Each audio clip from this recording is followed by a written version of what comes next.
Sexual abuse, gaps in care, and an unwillingness to find permanent homes for foster children. Those are some of the allegations in a lawsuit against the state of North Carolina filed by the child advocacy group A Better Childhood, saying the rights of these children under state and federal law are being violated. The document talks about issues across the state, including right here in the Triad.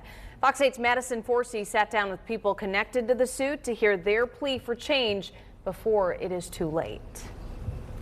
This group of women might come from different corners of the state, Harnett County, Davidson County, and Johnston County, but they're united through one thing. We're trying to fight for these children. Resilience. Who is supposed to step up for them? Who speaks for them?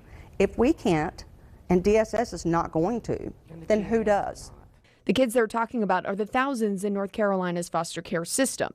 Now, the children all three of these women loved and many more are plaintiffs in this lawsuit filed by the advocacy group A Better Childhood. These kids are really being killed piece by piece by piece. This lawsuit is about what should be happening going forward. It is not about punishing anybody, for example, for failing to do it in the past. It's all looking prospectively. Each mom has a story of a foster child they loved and lost or never got the chance to love. She emailed me and said, I need help. Tiffany is racing against the clock to adopt her goddaughter, who she says has moved to 17 different group homes in 10 years, jumping through endless hoops in the system. She's not doing well. Her hopes have dropped. Her happiness, is, you can tell in her voice that she's just not the same little girl anymore. Santa's former foster daughter Ava and Jennifer's former foster daughters Megan and Chloe were moved out of their care suddenly for more therapy without warning. Both women were willing to adopt the girls, but still don't have a defined reason why they can't. What it does to, as a mom, to lose two children is a pain that you don't ever want to, you don't want to put on your worst enemy. It's like a death. And after one of Jennifer's daughters was taken out of her care, according to the lawsuit, she was sexually abused by a 17-year-old boy while unsupervised in a Johnston County DSS office. We are focused on what's the best interest of these children because they are ours, because we love them the minute they walk through our door. It's just hard when they're taken. Along with Davidson County, Randolph and Rockingham are named specifically.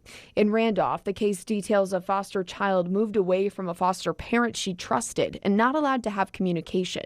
In Rockingham County, a 6-year-old girl allegedly sexually abused by a stepfather during a supervised visit. And when the foster parent told a social worker, the girl was removed from her care. Bad systems produce really, really damaged people. And that's what it's doing. And there are really serious problems about what's happening to children in the state.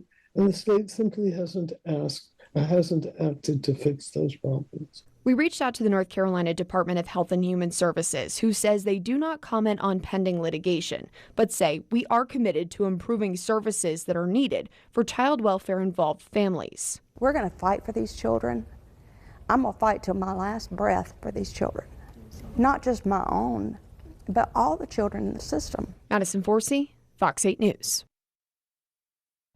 We have the full lawsuit online, myfox8.com, along with this story, so you can read it for yourself. When we reached out to the North Carolina Department of Health and Human Services, they sent us some of the changes they've made to improve the system.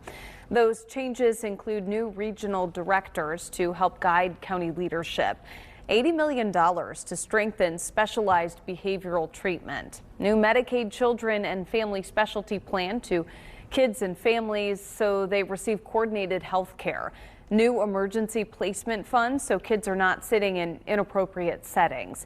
The state has added hundreds of foster homes from 2023 to 2024 and launched a kinship program to give financial support to unlicensed family members providing foster care. Leaders have also improved training for working to practice skills grounded in on-the-job experience.